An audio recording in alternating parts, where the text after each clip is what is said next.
آج اس ہستی کا یوم ولادت ہے جن کے بارے میں نبی کریم صلی اللہ علیہ وآلہ وسلم کے یہ الفاظ علی مجھ سے ہیں اور میں علی سے ہوں۔ کبھی یہ فرمایا کہ میں علم کا شہر ہوں اور علی اس کا دروازہ ہے۔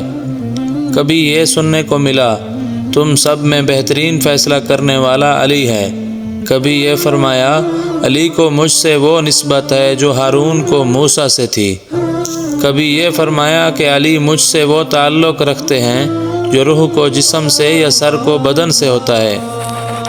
کبھی یہ فرمایا وہ خدا اور رسول کے سب سے زیادہ محبوب ہیں، یہاں تک کہ مباہلہ کے واقعے میں حضرت علی علیہ السلام کو نفس رسول کا خطاب ملا۔ عملی اعزاز یہ تھا کہ مسجد میں سب کے دروازے بند ہوئے تو علی کا دروازہ کھلا رکھا گیا۔